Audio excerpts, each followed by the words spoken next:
It's KarKix, classics, custom, sports cars and trucks, plus news, great places to go, and products you'll love at KarKix.com. That's KarKix.com. Now, here's the host of KarKix, Bob Lang.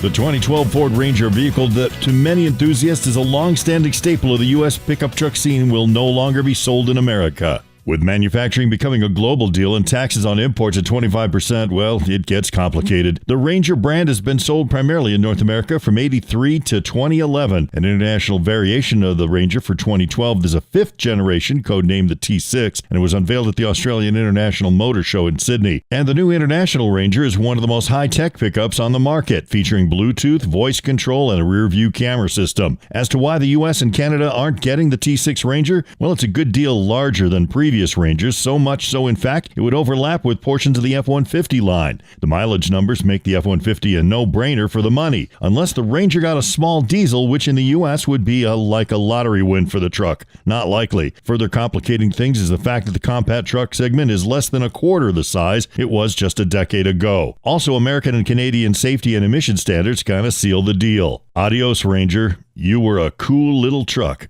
If you love hot rods and customs, but don't like lowriders, well, that's your right, but lowriders and custom cars are the same thing, different style. Styles differ from vintage steel rodders to rat rodders to green rodders to fiberglass rodders, $200,000 fabbed-out custom rodders, custom-built customs, and stock vintage automobiles with J.C. Whitney chrome air cleaners and baby moons. But the passion is the same. So if you have a preference, that's cool. But when you post online, when you're at the show, remember, it's the same family. Leave the hating behind and open your mind.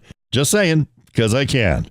Custom cars are an art form. Let the artist be free, like your mama taught you. If you don't have anything nice to say, we'll be back in a minute. KarKix will be right back. KarChex will perform a 155-point pre-inspection auto inspection almost anywhere in the USA. They have detailed auto inspection reports that include the condition of the body and paint, dents, scratches, rust, tires, wheels, glass, interior, missing parts, oil leaks, electrical items, and the drivetrain's performance. If you're going to buy a car, you want to get it inspected. It's the KarKix KarChex. Say it 5 times fast, but check it out today at KarKix.com.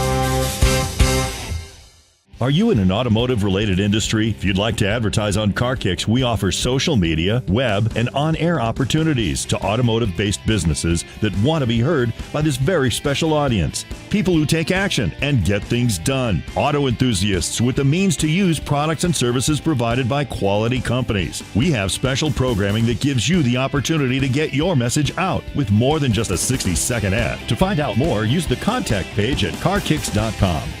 Classic or even collectible cars among boomers are a big deal. Some really excel at collecting or at least storing them for a while. One such collector was Leroy Hardug, whose real-size automotive toy box was auctioned off recently at Auctions America by R&M. He was known as Chicago's best picker, and some of the most unusual items you'd see at a classic auction were there, such as a 50s Edwards sports car. Think roundy red 50s big cheeky fenders 2-seater convertible, like in those Warner Brothers cartoons from the 50s and 60s. Along with the usual string of Fords and Rolls-Royces. Motorcycles like a 1911 Flying Merkle that sold for a mere $201,250. Or, if you were short of cash, a bunch of prehistoric automobilia was available. Like leather license plates and such. It was one of those collections that anyone could get a piece of. Yes, even Wayne Carini, host of Chasing Classic Cars, was there. If you love classic cars, you never know what's coming next. Get to an auction in your area if you can. The hobby is alive and well, even in these tough times. And now a bonus episode of The Saga of Saab.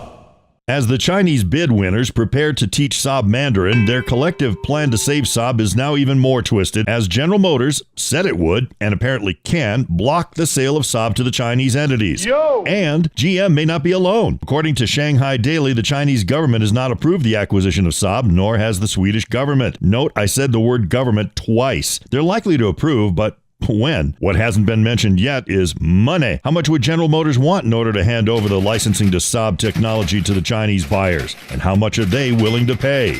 Tune in next time for the unyet-written saga of Saab. That's all for now. See you right here next time with more KarKix. Join us on the web at KarKix.com. That's KarKix.com. And on Facebook and Twitter. Bye-bye.